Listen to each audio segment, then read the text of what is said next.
Acá estamos nuevamente, un nuevo programa de Geopolítica y Trabajo. Hoy con Gabriel Caruso, atrás del teclado. Así que hoy no está Daniel Martín, así que está Gabriel. Y bueno, me decía Alejandra Piaggi recién que hemos ampliado la cobertura de la radio a rutas argentinas. Así que si estás en una ruta en este momento y no estás escuchando Radio Cristal, prendela. No sé si me estás escuchando porque tenés la radio apagada. Pero bueno, hoy tenemos programa. El programa de hoy no está Rubén Cortina, mi socio y compañero en el programa. Está, y vamos a tocar un tema que es el dólar. El dólar, la dolarización y qué es esta cosa de la Argentina, que es un país bimonetario, que lo dice todo el mundo, pero no entendemos bien qué quiere decir eso de que somos un país bimonetario. Así que en la segunda parte vamos a entrevistar a Martín Burgos, que es un economista, y le vamos a preguntar por la dolarización, por la desdolarización a nivel mundial, y que nos explique un poco este tema de país bimonetario y qué se hace con un país bimonetario, si es que se puede hacer algo. Bueno, así que vamos a empezar. Gabriel, poneme la placa número 1. Nosotros, a ver, hay un tema que por ahí, todos sabemos que el dólar se usa como moneda internacional, incluso lo hemos naturalizado. Nos parece lógico que si vamos a Europa, o vamos a Estados Unidos o incluso a Uruguay, usemos dólares. Y eso no es algo tan natural, porque el dólar es una característica de la soberanía nacional. Cada país tiene su moneda. La moneda es una característica de la soberanía nacional. Es cada país el que decide con qué moneda se van a hacer las transacciones en la economía. Prácticamente todo en la economía es transacciones. Para pagar los sueldos se usa la moneda, para comprar cosas se usa la moneda, para pedir crédito se usa la moneda, para valorar una casa se valora en moneda. Quiere decir que el que emite la moneda y el que dice las reglas de esa moneda es el que controla la economía, porque controla las transacciones. En una economía de transacciones, solamente una economía muy pequeña, chiquitita, de un lugar muy pequeño, donde no hay que llevar las cosas demasiado lejos, se puede hacer una economía de trueque.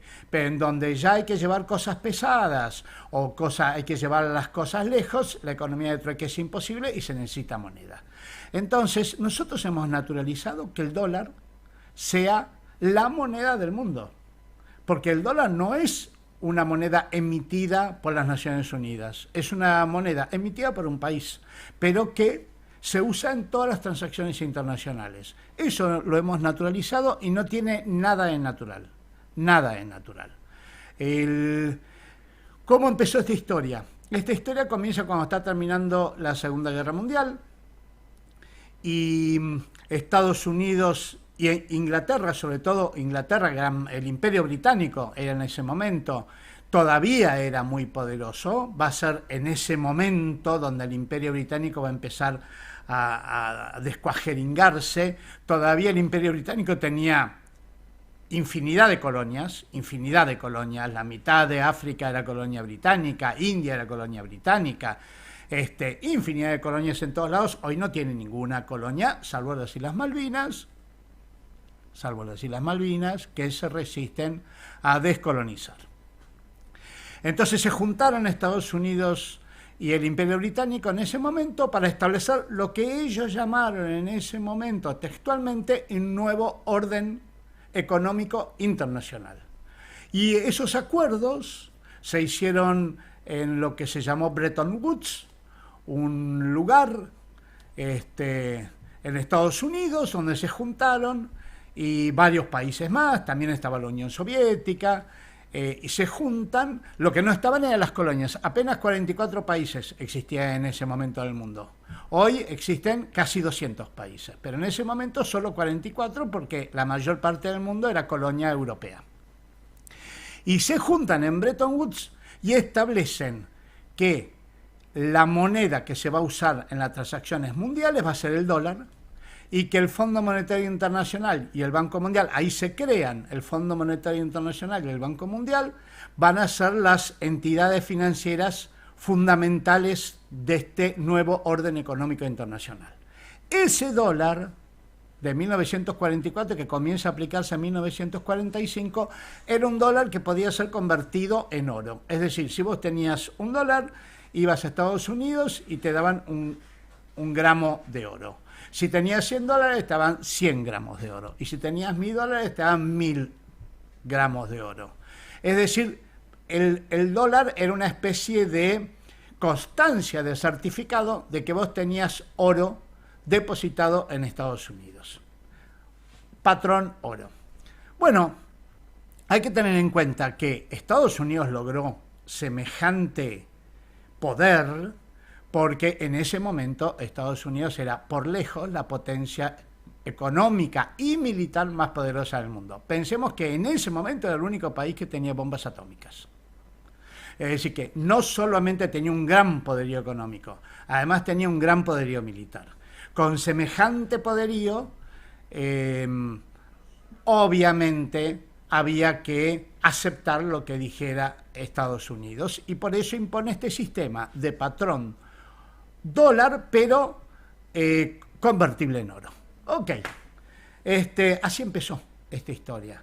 El tema, hay que tener en cuenta que en ese momento era bastante lógico, o había mucha razonabilidad en que el dólar fuera una moneda mundial. ¿Por qué? Primero que todo, Estados Unidos tenía el 50% del Producto Bruto Interno Mundial. La mitad de la riqueza del mundo era de Estados Unidos. La mitad.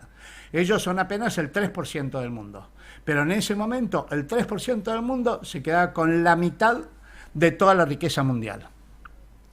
Y en segundo lugar, hoy hay que tener en cuenta, hoy ya no tiene ese poderío Estados Unidos, porque hoy Estados Unidos apenas tiene una cuarta parte, es decir, la mitad de lo que tenía en 1950. Y si lo contamos por lo que cada dólar compra en cada país, hoy Estados Unidos tiene el 14% del poder de compra del mundo. Ya no tiene el 50% como tenía antes, sino que tiene el 14%. Es decir, ha cambiado mucho. En aquel momento era una economía realmente poderosa. Producía la mitad de lo que producía el mundo. Esto ha ido cambiando, y una de las cosas que pasó es que a medida que Estados Unidos se fue achicando, se fue debilitando, ya no tenía oro suficiente para que, si una persona o una empresa o un país iba a Estados Unidos y quería cambiar esos billetes por oro, ya no tenía oro suficiente. Entonces, en 1971, y esto es clave, en 1971, Nixon, que era el presidente de Estados Unidos en ese momento, declaró la inconvertibilidad del dólar. Esto, por supuesto, que era ilegal. Esto no estaba aceptado por los acuerdos de Bretton Woods, porque los acuerdos de Bretton Woods decían que vos para emitir un dólar tenés que tener respaldo en oro, porque el oro es algo que vale de verdad, que hay que ir a una mina, hay que contratar mineros, máquinas, hacer pozos, sacarlos y llevarlos a Estados Unidos. Eso tiene un costo y por lo tanto tiene un valor objetivo. Si vos declarás inconvertible el dólar, lo que sucede es que producir un billete de $1000 tiene costo cercano a cero. La producción de un billete no cuesta lo que dice el billete. Entonces, esto permite que una persona, sin necesidad de tener el respaldo económico para emitir ese dinero, lo emita igual. Así que yo puedo, mañana quiero comprar un camión, emito. ¿Cuánto sale el camión? $100.000. Perfecto, emito 100 billetes de 1000 y compro el camión. Y no me sale absolutamente nada. Eso se llamó inconvertibilidad del dólar, o se llamó dólar fiat, dólar confianza.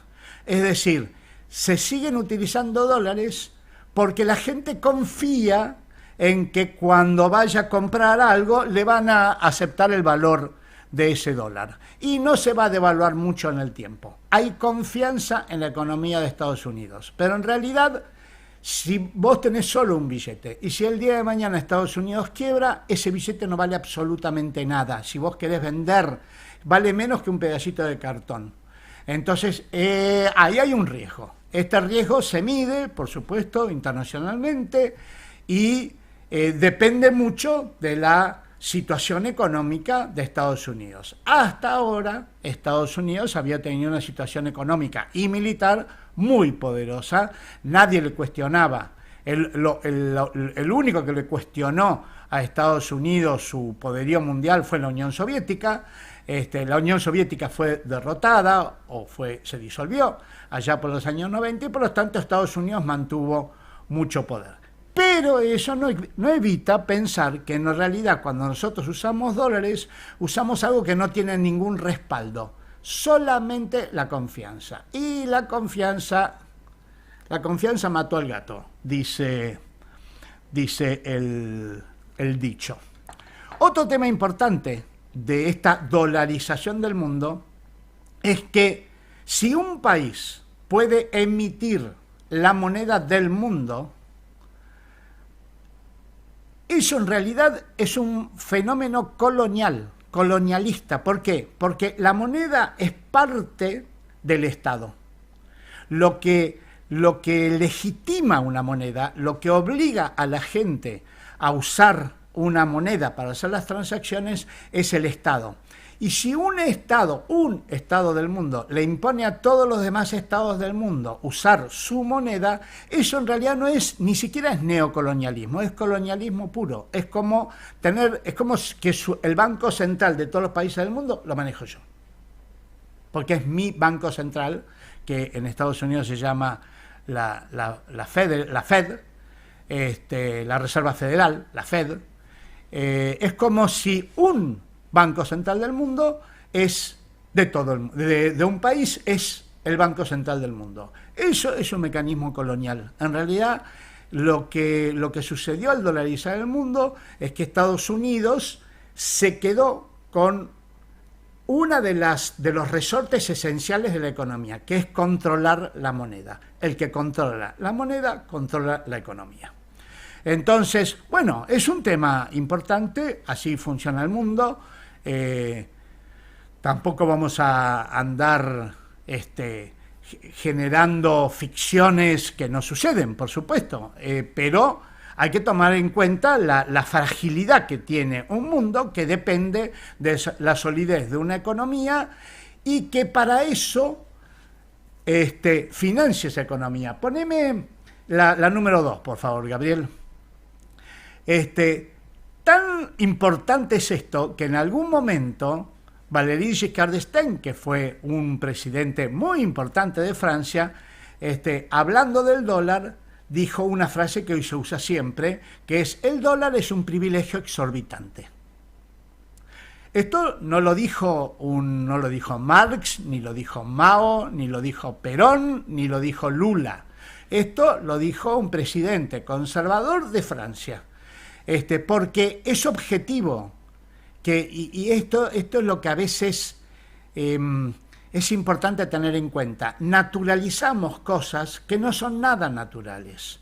Y lo que hizo Giscard d'Estaing al decir es un privilegio exorbitante es tal cual, es un privilegio exorbitante, que en realidad le fue concedido a Estados Unidos porque Estados Unidos tenía no solo poder económico, sobre todo poder militar. Y vos no le decís que no a una persona que tiene bombas atómicas o que tiene tanques apuntándote. No le decís que no, le decís que sí. Así funciona el mundo. Y esto es lo que Giscard d'Estaing quiso decir cuando mencionó aquella famosa frase. Buscala en internet, vas a ver que todo el mundo usa esa frase porque define como nunca lo que significa el dólar para la economía mundial. Un privilegio para Estados Unidos. Bueno, ¿qué significa este privilegio? Primero que todo, Estados Unidos puede comprar cualquier cosa gratis. Es así. Es así. Es como si vos pudieras emitir billetes. Vos emitís billetes, obviamente no trabajás para obtener esos billetes, porque vos los podés producir con una maquinita. Perfecto. Estados Unidos no necesita trabajar para comprar cosas. Estados Unidos compra las cosas simplemente imprimiendo billetes. Por eso Estados Unidos es el país más endeudado del mundo. Ponémela al número 3, Gabriel. Mirá este cuadro, qué interesante, del sitio Macrodatos. Mirá qué interesante, dejémoslo un poquitito, pero te leo lo que dice porque te muestra impresionante cómo ha subido la deuda de Estados Unidos. En el año 2010, Estados Unidos tenía una deuda que era el 95% de su PBI. Pero lo más interesante era que cada estadounidense tenía una deuda de $40.000 con el mundo. Nosotros le habíamos prestado a cada norteamericano $40.000 gratis, simplemente por emitir billetes. Cada uno en el año 2010. Hoy, 15 años después, cada estadounidense debe $104.000. Está endeudado por el doble. Duplicó su deuda gratis. Gratis. Simplemente por emitir dólares. Y esto hizo que la deuda norteamericana, que en el 2010 era del 50%, fíjate el cuadrito de la izquierda, era más o menos del 50, del 60, 50%, ahí a principios del siglo, hoy es más del 120% de todo lo que produce. Es decir, durante todo, ellos no podrían pagar su deuda ni aún trabajando gratis durante todo un año. Bueno, este privilegio, nuevamente, Giscard d'Estaing, este privilegio es la principal consecuencia. De algún modo viven gratis. Se estima, obviamente en Estados Unidos se trabaja y Estados Unidos produce cosas. Igual, si ven lo que dice Trump, el propio Trump está diciendo hoy que por favor vuelvan las fábricas a Estados Unidos, porque hoy Estados Unidos no produce ni la cuarta parte de lo que producía hace 10, 20 o 30 años. Se trabaja mucho menos en Estados Unidos y mucho de lo que produce Estados Unidos son papelitos. Wall Street, la bolsa, bonos. Los bonos de Estados Unidos a 10 años son el activo más seguro que hay en el mundo, y eso es lo que produce, básicamente papelitos. Se calcula que la mitad de lo que produce, de lo que gana Estados Unidos, son esos papelitos que finalmente vienen del derecho a imprimir dólares. Así que si no hubiera dolarización, cosa que no está cerca, ahora lo vamos a ver, pero si no hubiera dolarización, Estados Unidos tendría la mitad de riqueza. La mitad. La mitad. La mitad de riqueza igual sigue siendo importante. Sería más o menos, tendría una riqueza equivalente a la de Argentina, más o menos, si no tuviera el dólar como moneda obligatoria mundial. Pero la tiene, la hemos visto. Entonces, ¿qué ha empezado a pasar en los últimos, digamos, 20 años? Se empezó a hablar de desdolarización. El primero que empezó a hablar de desdolarización fue el Fondo Monetario Internacional allá por el 2004, 2005. El Fondo Monetario Internacional está manejado siempre por un europeo, pero su sede está en Estados Unidos. Ahí Keynes, cuando se armó el Fondo Monetario Internacional y el Banco Mundial, Keynes dijo que había que tratar de evitar que el Fondo Monetario Internacional estuviera en Estados Unidos porque era mucho poder para Estados Unidos. Así que Keynes, que era británico, trató de que no estuviera en Estados Unidos. Por ahí en Inglaterra, que pensaba Keynes. Keynes era un británico, imperio británico, pensaba en esos términos. Pero no lo logra. Entonces, el propio Fondo Monetario Internacional, la entidad que cuida el dólar, que en ese momento estaba presidido por Strauss-Kahn, un francés, empieza a plantear que había que achicar la importancia del dólar en las transacciones mundiales y generar lo que existe en el Fondo Monetario, pero es poco usado, que son una cosa que se llama derechos especiales de giro, una especie de moneda internacional. Estoy simplificando mucho, después le vamos a preguntar un poco a a nuestro invitado, Martín Burgos, que nos explique un poco más este tipo de cosas técnicas. Pero lo cierto es que Strauss-Kahn empieza a decir que había que desdolarizar, no eliminando el dólar, pero sí achicando la importancia del dólar y usando una moneda internacional o un sustituto de moneda internacional, que es esta moneda del Fondo Monetario que se llama derechos especiales de giro. Ok, ¿qué pasó? 1 o 2 meses después que Strauss-Kahn anunció esto, le hacen una denuncia por violación de una empleada de un hotel donde él estaba parando en Estados Unidos, porque él vivía en un hotel, porque era el presidente del Fondo Monetario, el Fondo Monetario está en Estados Unidos, entonces le hacen una denuncia por violación de una empleada del hotel y lo meten preso, lo sacan del Fondo Monetario con las esposas en las cámaras de todo el mundo, lo meten preso y lo echan del Fondo Monetario Internacional. Nunca más se volvió a hablar en el Fondo Monetario Internacional de desdolarizar el mundo. Unos meses después descubrieron que, o no se sabe exactamente qué pasó, pero no continuó la denuncia y no sé si hubo un acuerdo o si fue falso o si fue una operación de los servicios, nunca se aclaró bien. Lo cierto es que, bueno, Estados Unidos tuvo la suerte de que el Fondo Monetario Internacional, el director del Fondo Monetario Internacional, haya tenido este incidente penal y lo echaron, y por lo tanto no hubo más proceso de desdolarización en el Fondo Monetario.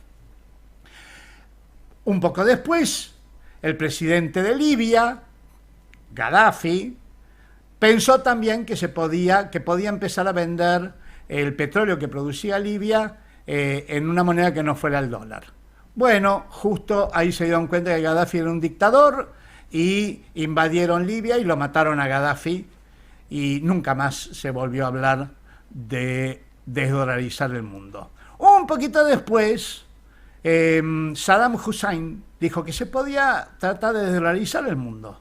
Y también ahí descubrieron que Saddam Hussein había tenido que ver con las Torres Gemelas y tenía armas de destrucción masiva. Al final era todo falso, pero bueno, igual se invadió Irak y lo mataron a Saddam Hussein. Es decir, varias veces en los últimos años se ha empezado a hablar de desdolarizar el mundo. Y la verdad que se ha desdolarizado un poco. Hoy, si bien por lejos el dólar es la moneda que más se utiliza mundialmente, pero se usa menos que antes. Hay muchos países como China, como Rusia, como Irán, como Brasil, como Argentina. Argentina en su comercio con Brasil no usa dólar, usa una especie de combinación del real con el peso. Es decir, han crecido la cantidad de países que no usan dólares. El euro se usa muchísimo. En Europa no usa tantos dólares como usa euros. No sé si a ustedes les ha tocado en algún momento viajar a Europa. En Europa no te aceptan dólares, y los dólares, si querés cambiarlos, son muy caros. Te los graban como un 25%, porque en Europa se usan dólares y se usa mucho en las transacciones internacionales euros. Se usa euros, no dólares. Es decir, en los últimos 20, 30 años el dólar bajó bastante la cantidad de dólares que se usa en la economía. Igual, más de la mitad de las monedas que se usan a nivel mundial son dólares. Es decir, no es que el dólar ha desaparecido, ni mucho menos. Pero se ha reducido la importancia que tienen los dólares. Poneme la número 4, por favor, Gabriel. Entonces, si bien esto es fácil, fíjate en esta diapositiva que está ahí, es un artículo de Infobae, un diario argentino muy economista y muy tradicional y conservador o liberal en sus formas de enfocar la economía, que dice que estamos entrando en una era de dólar débil. Dice, está muy bien esta frase, esta expresión que usa Infobae. Dólar débil. Estamos entrando en una época en donde el dólar empieza a ser débil, porque Estados Unidos ya no es tan fuerte como era antes, y mirá, al lado de eso está un tuit que hizo Trump no hace mucho, el año pasado, en donde amenaza, te lo voy a leer porque es muy impresionante, y también muestra la debilidad del dólar y de los Estados Unidos. Dice, la idea de que los países de los BRICS, es decir, Brasil, Rusia, India, China y Sudáfrica, intenten alejarse del dólar mientras nosotros observamos sin hacer nada, ha terminado. Exigimos que estos países se comprometan a no crear una nueva moneda BRICS ni a respaldar ninguna otra moneda que sustituya al poderoso dólar estadounidense. O se enfrentarán a aranceles del 100% y deberían esperar decir adiós a las ventas a la maravillosa economía estadounidense. Que se busquen otro ingenuo, no dice ingenuo, dicen que la chupe, dice sucker. Usa una mala palabra intencionalmente. No hay ninguna posibilidad de que los BRICS sustituyan al dólar estadounidense en el comercio internacional y cualquier país que lo intente debería despedirse de Estados Unidos. Pensemos que es un país que tiene bombas atómicas y el ejército más poderoso del mundo. Cuando Estados Unidos te amenaza, no te amenaza solo con aranceles, te amenaza además militarmente. Entonces, lo que está claro de este tuit de Trump del año pasado es que efectivamente hay un proceso de desdolarización, desdolarización, que obviamente no va a terminar en un día, ni en un año, y quizás ni siquiera en una década, pero que amenaza y debilita a Estados Unidos. Entonces esto es, ahora vamos a hablar en un ratitito nomás, 2-3 minutos, vamos a llamarlo a Martín, no sé si ya lo llamamos, en 2-3 minutos lo llamamos y le preguntamos a Martín Burgos un poco sobre todo esto, pero antes de terminar con esta parte que es nuestro informe de siempre, recordemos que Argentina es un país bimonetario. Así lo dicen todas las personas, todos los economistas de la Argentina, los economistas importantes de la Argentina, todos reconocen, a derecha, izquierda, centro, peronistas, radicales, libertarios, todos reconocen que la Argentina es un país bimonetario. Esto quiere decir que de algún modo la Argentina no es dueña de la moneda que se usa en la economía argentina. En parte sí, en parte no. ¿Por qué? Porque nosotros no imprimimos dólares. Y eso es una cuestión crucial. Entonces, vamos a llamarlo a Martín ahora. Vamos a hacer un corte. No, ya está Martín ahí escuchándonos. Así que vamos a hablar con Martín Burgos. Para que leo un poquito Martín es licenciado en Economía de la UBA, de nuestra universidad, de una de nuestras universidades nacionales, es máster en la Escuela de Altos Estudios de Ciencias Sociales de París, doctor en Desarrollo Económico en la Universidad Nacional de Quilmes, investigador de Flaxo en área Políticas Públicas, coordinador del Departamento de Economía Política del Centro Cultural de la Cooperación. Así que, Martín, si estás ahí, buenas tardes, un gusto, yo soy Pepe Robles. ¿Qué tal? ¿Cómo anda? ¿Todo bien? ¿Cómo te va? Un gusto. Muy bien. No sé si escuchaste el informe que hicimos antes, pero este programa está dedicado el tema que queríamos analizar, es la dolarización de la economía mundial, el uso del dólar como moneda internacional, el proceso de desdolarización que tanto se habla en los últimos años, vinculado a los BRICS y vinculado a las amenazas de Trump y a las sanciones, y también en algún momento ver un poco cómo esto afecta a un país como la Argentina, que es bimonetario, es decir, parte de su economía se maneja en dólares y no en pesos. Así que por ahí va un poco el tema. ¿Cómo ves vos este tema? ¿Cómo funciona este tema? Que la economía mundial utiliza como moneda una moneda que no es mundial, sino que es impresa por un país, por el Banco Central de un país que es Estados Unidos. Bueno, grandes temas, ¿no? Has abierto efectivamente, cómo funciona un poco el sistema monetario a nivel mundial. En un principio te diría con el patrón oro del régimen más monetario más británico, de toda la Claro, moneda estaba más o menos fijo respecto al oro.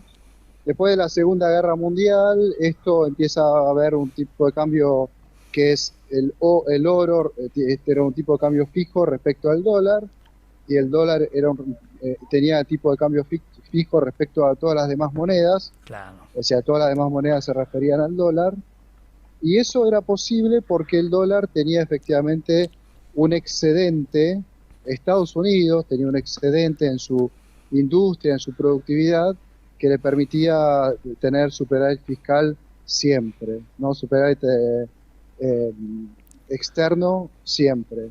Entonces, bueno, eso funcionó hasta el año 71, y en el año 71 lo que empezó a pasar es que empezaron a aparecer otros países como Japón, como Alemania, generalmente la Unión Europea, que empezaron a competirle por la productividad. Empezó a perder, Estados Unidos empezó a perder competitividad, tuvo que empezar a tener una balanza comercial negativa, y entonces a partir de ahí se puso fin a ese patrón dólar-oro, para decirlo así. Y entonces, bueno, simplemente lo que empezó a pasar es que el mundo siguió funcionando con Estados Unidos dominando monetariamente, con esta idea de que Estados Unidos tenía déficit comercial con el resto del mundo, y entonces dolarizaba en alguna forma el resto del mundo, ¿no? Porque si yo tiro más dólar al mundo respecto de lo que yo incorporo, ¿no? Que es esa idea de que tengo déficit comercial continuo, que es lo que tenía Estados Unidos, entonces el mundo tiende a haber cada vez más abundancia de dólares. Bueno, en ese esquema, ¿cómo hizo Estados Unidos para compensar todos los déficits que tenía? Bueno, simplemente con la parte financiera, y para que funcione la parte financiera, el resto de los países tenía que empezar a aceptar la dolarización del comercio internacional y generalmente de todas las transacciones financieras, ¿no? Entonces, ahí es cuando aparece esto que vos decís, de que el dólar no tiene más sustento que el poder económico, el poder militar sobre todo, ¿no? Y político también de Estados Unidos, mucho más eso que el dominio industrial, y muchos más hoy, porque bueno, después de todos estos años, es China Se la ha que se reducido. presenta como el Ah, candidato más fuerte. ahora, una de las cosas que estaba viendo hoy mientras preparaba el informe sobre esto es la inconvertibilidad del dólar que hace Nixon y que hace Estados Unidos.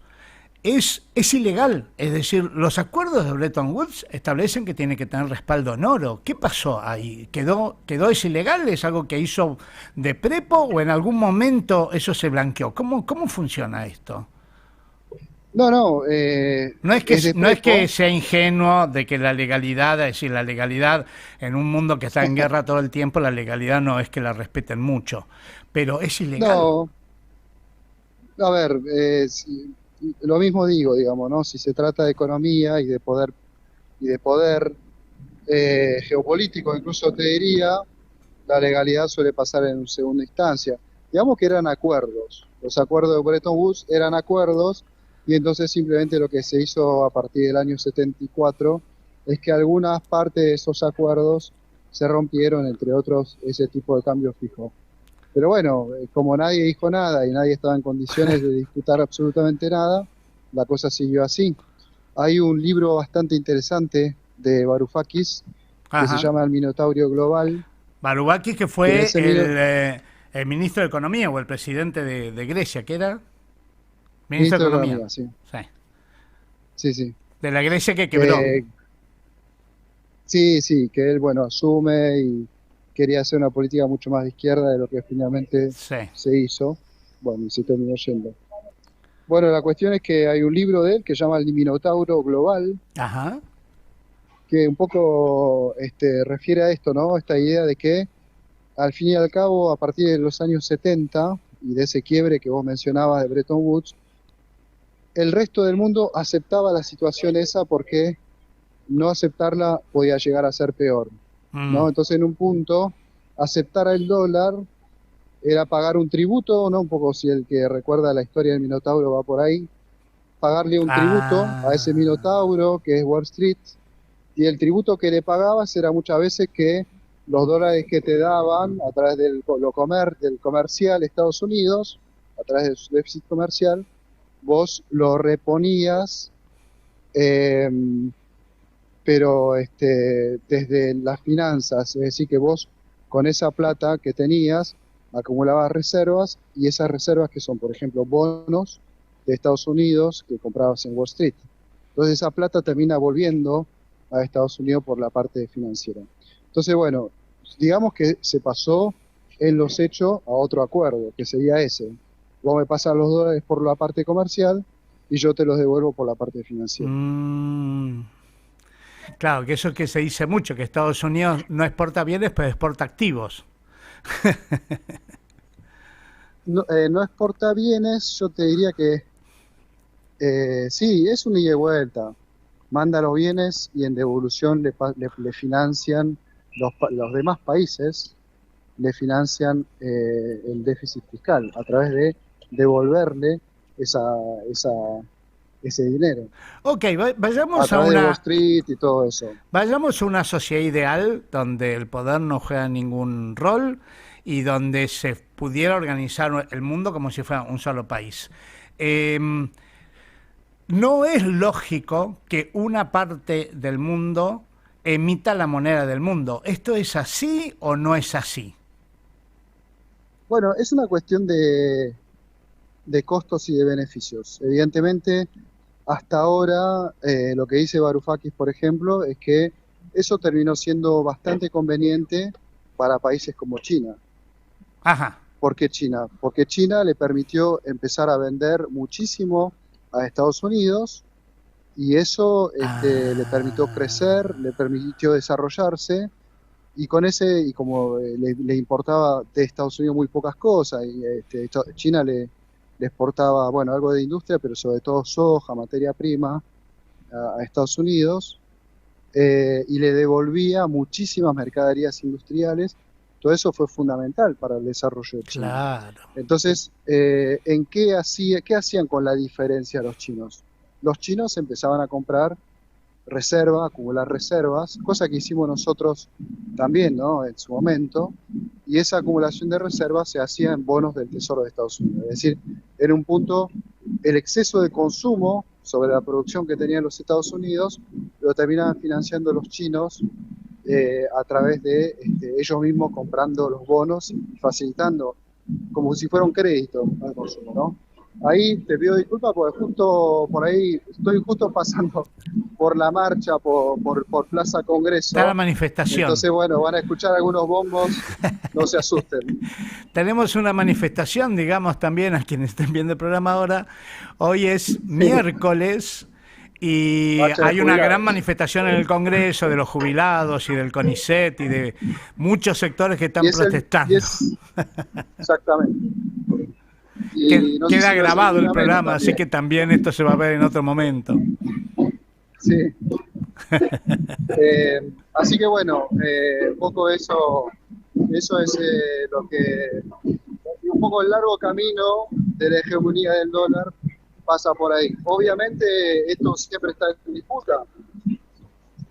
De hecho, China lo que está haciendo cada vez más es empezar eh, a cambiar, bueno, a asinizar, para decir así, las finanzas globales a través de distintos instrumentos, como el Banco del BRICS, que ya está pensando en empezar a comerciar sin el dólar. Este, Después, eh, bueno, todo lo que es la ruta de la seda, ¿no? Que es el financiamiento de China de obras de infraestructura en los demás países. Bueno, eso es usar el dólar para otra cosa. Ah, O claro. los swap, por ejemplo, los swap, que son intercambio de monedas entre, por ejemplo, el swap con Argentina es que el Banco Central chino se queda con pesos argentinos y nosotros nos quedamos con yuanes chinos. Bueno, eso es un poco la forma, una forma de disputar que bueno, que China está llevando adelante a lo chino, ¿no? Verdaderamente pensando en el largo plazo y pensando en que esto efectivamente en 20 o 30 años, como lo dicen ellos mismos, pueda darse esa desdolarización. Porque no solo China, porque yo recuerdo que en algún momento, hace bastante en realidad, 10 o quizás más años, eh, también en el Mercosur, Argentina y Brasil acordaron hacer intercambios sin usar el dólar, ¿no? Eso es así, ¿no? Sí, sí, sí. Sí, el billete verde creo que se llamaba. Lo que tiene es que termina teniendo ese tipo de iniciativa muy poco impacto, ¿no? Porque eran algunas pymes, Ajá. digamos, no terminó siendo algo muy importante. Pero bueno, sí, efectivamente son alternativas a nivel regional que me parece que siempre hay que explorar, hay que buscar, pero a nivel global yo te diría que el gran proyecto para desdolarizar viene directamente del lado de los chinos con todas esas herramientas que yo te comentaba. A ver, ¿a Habría dónde que nos ver, puede llevar un poco todo? sí, sí. Sí, ¿a Ah, dónde nos puede llevar un poco todo esto? sí. Todo esto nos puede llevar sobre todo a una desglobalización financiera. Es decir, Mm, Estados Unidos diciendo, bueno, ustedes no quieren, entonces ese acuerdo que nació, ese minotauro global, no lo quieren más porque piensan que otro esquema es mejor. Lo más seguro que va a hacer Estados Unidos es que va a totalmente romper lo que son el modo en que funcionan hoy por hoy las finanzas globales y de ese modo, yo te diría, de ese modo, se van a empezar a crear zonas más regionales, como lo es América del mm. Norte, ¿no? Alrededor de una zona dólar, para decir así, que seguramente también nosotros estaríamos ahí adentro, una zona euro en Europa y una zona donde prevalezca mucho más el yuan, que sería toda la parte asiática. Bueno, ese tipo de monedas mucho más afincada y arraigada a los sistemas productivos, porque ya estamos viendo que lo que está pasando a nivel productivo es que se está dando zonas de producción, sistemas productivos regionales. Las cadenas globales de valor de antes se transforman en cadenas regionales de valor, con lo cual en América del Norte, entre Canadá, Estados Unidos y México, hay un sistema productivo muy fuerte, todo lo que es la parte asiática alrededor de China, todo lo que, bueno, y también Europa y obviamente el Mercosur. La gran cuestión ahí es que cada uno de esos lugares va a estar embuido en un marco financiero propio y por ahí la pregunta para nosotros obviamente es dónde vamos a situarnos, ¿no? Si más en la zona de Estados Unidos o en la zona de China. Qué interesante eso, porque también hay un fenómeno ahí que las exportaciones sudamericanas, sobre todo, van principalmente a no solo a China, sino a países asiáticos. Y por lo tanto tampoco va a ser tan fácil salirse de unas, digamos, de la zona monetaria asiática y ubicarse exclusivamente en la zona monetaria norteamericana, con el agregado de que nosotros tenemos relaciones importantes con Europa también, ¿no? Sí, sí, sí. Queda claro que, bueno, lo vemos por ejemplo con las inversiones. ¿Quiénes quieren invertir en Argentina? Los chinos. Sí. ¿Quiénes están impidiendo esas inversiones? Estados Unidos. Bueno, ¿Estados Unidos quiere invertir en Argentina? No, no quiere invertir Estados Unidos en Argentina. Quieren que China no Estados Unidos invierta. solo quiere que, claro, que no invierta China. Entonces, bueno, evidentemente eso en algún momento nos va a generar conflictos eh, internos sobre todo, ¿no? No te digo de elegir un campo, pero evidentemente son casos en los cuales, ¿no? Esos casos medio de transición hegemónico, en los cuales, bueno, se acaba un poco el discurso de eso del libre cambio, digamos, de cuestiones técnicas, y aparece mucho más claramente el poder político. En el caso de Trump, por lo menos Trump lo que tiene es un discurso muy claro. Cuando fue en el 2017-18 el conflicto por Huawei, por el 5G, ¿se acordarán? Sí, claro. Lo que decían es que no compren los 5G de China porque están vinculados con el Ejército Rojo y entonces los van a espiar y los van a controlar. Mejor compren los nuestros 5G. Y uno decía, bueno, entonces lo que me está diciendo es que vos lo que querés en verdad es que vos con tus empresas de Estados Unidos y tu ejército nos controlen en vez de controlar a los chinos. O como Sí, sí. ahora, digamos, ¿no? Toda esta cuestión y ahora vuelve un poquito con todo esto, esta idea de cómprennos a nosotros porque los chinos son malos, ¿no? Entonces, no hay mucho más argumento que eso. Se desvela bastante la cuestión ideológica del libre comercio, de la integración financiera, de la globalización, y aparecen los recursos del poder mucho más fuertes. Bueno, en el caso del swap, sin ir más lejos. Sí, igual El año del pasado, dicho al hecho hay un gran trecho, ¿no? Porque la Argentina sí, tenía una explosión de importaciones chinas con sí, un claro. gobierno ultra pro norteamericano como el de Milei. Es decir, Bueno, tampoco es que la cosa, ya te digo, del dicho al hecho hay un trecho. No vamos a comerciar con China, sí, pero los sí, chinos nos están inundando. sí, por eso, es una materia compleja. Eh, yo te diría, como ejemplo también de todo esto, los Estados Unidos diciendo, no, no dejen que China les preste a través del swap, que les preste dinero, nosotros les vamos a conseguir ese dinero a través del Fondo Monetario Claro, Internacional. Entonces, en eso, digamos, hay como incluso una lucha de poder en el cual algunas cuestiones, como la cuestión de las finanzas y de quién en última instancia está acá para solucionar, aunque sea temporalmente, los problemas del sector externo argentino, es el que tiene poder. Y entonces, si Caputo es el que puede traer un montón de guita de los mercados financieros internacionales, entonces él es el que va a ser el ministro de Economía, ¿no? Es claro. como el tipo que expresa el poder financiero internacional dentro de la Argentina. Y su Claro. lugar de poder ahí es entonces el de ministro de Economía, definiendo a partir de ahí un montón de otras cosas. Ahora, nosotros estamos yendo a una economía sudamericana muy vinculada a la ruta de la seda, ¿no? Con el puerto de Chancay en Perú y los pasos bioceánicos, todo lo que se está construyendo ahora. Eso parece muy difícil de que se detenga porque claramente el capitalismo sudamericano está embarcado en eso. No es una, no, hay poca ideología y mucha economía, ¿no es cierto?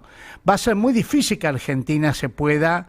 Ahí estaba leyendo que la ruta bioceánica que empieza en Porto Alegre y termina en Antofagasta pasa por Salta y por Jujuy y están esperando si Milei va a entrar o no va a entrar porque se necesita hacer obra pública y el propio Milei no sabe si entrar o no entrar. Es decir, va a ser muy difícil salir de un proceso económico que está en marcha en toda Sudamérica, que son estos pasos bioceánicos y estas rutas bioceánicas, obviamente mirando al Asia, ¿no? Sí, sí, sí. Yo creo que es toda la cuestión de esto estamos igual hablando del mediano a largo plazo, porque hay que hacer, nos falta todavía hacer muchas cosas, pero es un cambio geográfico muy importante. ¿Por qué? Porque evidentemente cuando uno mira cómo se fueron construyendo los territorios, sin ir más lejos la Argentina, ¿no? Vemos que todos los trenes que traían las mercaderías están apuntando hacia Europa, Claro. ¿sí? Entonces, bueno, y ponemos Argentina, podríamos poner todos los países. Hacia Buenos Aires, porque eh, Buenos Aires es el puerto para ir a Europa. exacto. Pero piensen que si el mundo se dio vuelta, que evidentemente Europa ya no es lo central, sino que más bien algo periférico, y cada vez más lo va a ser. Entonces, dentro de esta lógica, eh, es natural, casi te diría, que vayan a cambiar los flujos terrestres, los marítimos no se cambian tanto, pero sobre todo las inversiones que se requieren para dar vuelta un poquito los caminos, hacia China es algo que seguramente va a ser uno de los principales temas en los próximos 20 años, que tiene que ver obviamente con muchas cuestiones ecológicas, que por ahí no se hablaba tanto cuando todo esto se fue haciendo en el siglo XIX bajo el Imperio Británico, pero que, bueno, hoy el siglo XXI tiene otro matiz y bueno, se juegan tal vez las mismas cosas, ¿no? El territorio, desplazamiento de poblaciones, romper los paisajes, ¿no? Cambiar el paisaje, pero con otro tipo de conciencia y otro tipo de sociedad, para decirlo rápidamente, que vamos a ver cómo reacciona en estos casos. Sí, interesantísimo. Tenemos 2 minutos más, 3 minutos más. Argentina, país bimonetario. Eh, no voy a la parte interna de Argentina, inflación y todo eso, que también es muy interesante. Nosotros tenemos inflación en dólares. Pero Argentina, país bimonetario. Se habla muchísimo de eso. Se habla de que uno de los problemas que tiene Argentina es eso, pero se entiende poco. Yo por lo menos entiendo poco. Creo que la mayoría de la gente que no es economista entiende poco de esto.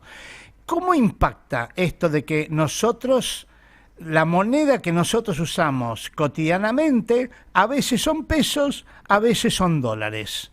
País bimonetario, ¿qué quiere decir eso? En verdad, en rigor de verdad, lo que se consume es en peso y lo que se ahorra es en dólares. Ah, Y eso hace, digamos, es de los pocos países en los que existe. Ahí hay distintas discusiones entre los economistas. Algunos te dicen que eso es así porque no tenés una tasa de interés suficientemente interesante para que la gente ahorre en pesos, lo cual es muy discutible porque eso sería armar una especie de carry trade, y a la vez el que quiere ahorrar en pesos tiene el sistema UVA, es decir, que vos podés tener un ahorro atado a la inflación, con lo cual no perdés absolutamente ningún valor respecto al peso, con lo ajá. cual me parece que ahí hay como muchas discusiones. Yo creo que hay una cuestión institucional que es un poco cómo se fue en nuestro país, cómo se fue estabilizando el dólar, ¿no? Que es muy distinto de cómo se fue estabilizando luego de todas las hiperinflaciones de fines de los años 80 en América Latina. Las estabilizaciones fueron muy distintas. Lo que hicimos nosotros es meter un 1 a 1 y habilitar a que la gente ahorre en dólares a través de los bancos, abriendo caja de ahorro en bancos, cosa que antes no existía, no era tan masivo, y además dejando que las propiedades se compren en dólares a pesar de la estabilidad de precio, digamos, a pesar de que no haya inflación. Entonces, Ah, esos dos mecanismos me parece que fueron como las claves institucionales a partir de las cuales la gente empezó a acostumbrarse a ahorrar en dólares, empezó a crecer muchísimo. Además, en los años 90 lo que se empezó a hacer es empezar a prestar esos dólares ahorrados, con lo cual vos estabas inventando dólares en el sentido que la plata bancaria es una plata, es un dinero creado de la nada, de los depósitos, los duplicás, porque duplicás la cantidad de dinero que has depositado, porque después lo prestás y los que lo prestás se lo vuelven a depositar. Es decir, que estás inventando dinero, y eso lo sabemos muy bien los argentinos, porque tuvimos el 2001, cuando todo el mundo, lo que tenían prestado el dinero y los que habían recibido el préstamo, se incorporan a buscar todos juntos la plata y la plata no estaba. Entonces yo creo que ahí hay un tema muy importante sobre cómo es el ahorro de los argentinos, el tema de la dolarización de las viviendas, y cada vez que hay un boom de vivienda termina en una crisis fantástica de la, de la Argentina. Hay dos booms de créditos en los últimos 50 años. El 2000, el año 2000, boom de crédito, 30% del PBI prestado en créditos, y el año 2017 las UVA. A ah, los 2 años siguientes, es decir, 2001 y 2018, aparecen las dos crisis más grandes de la Argentina. Y no es por nada que hoy por hoy yo estoy bastante convencido de que ese boom de crédito que estamos volviendo a ver ahora, que es un boom de crédito que vos le prestás peso a alguien para que se compre dólares, se los está dólares repitiendo esos la los compra. historia. Claro, lo que está pasando es que estamos repitiendo la historia, y ahí hay una clave para entender un poquito la próxima crisis, porque estamos, sí, volviendo un poquito Sí, a estamos lo que creando fue dólares el que euro en no su hay. momento. No, sí, eso fue más el 2001. Ahora lo que estamos haciendo, estamos saqueando la reserva del Banco Central, Ah, porque sí, le estamos prestando prestado, como lo suba, le damos prestado en pesos a la gente claro. para que vaya a comprar dólares en el Banco Central, y eso con esos dólares van a comprar su departamento. Bueno, esa es la forma en que se termina lo que fue en 2017 y que estamos reproduciendo hoy. Bueno, Martín, te agradezco muchísimo, ya tenemos que irnos, estamos terminando. Te agradezco muchísimo, te vamos a convocar varias veces para hablar un poco de economía. Esto es geopolítica y trabajo, nosotros nos dedicamos a eso, pero te agradezco muchísimo, nos has clarificado muchísimo. Te mando un gran abrazo. Bueno, un abrazo grande. Hasta Chau, chau, luego. chau. Chau. Y nosotros vamos al próximo programa, que ya vamos a ver de qué lo tratamos. Así que dale un like ahí en YouTube y nos vemos en la próxima. Chau.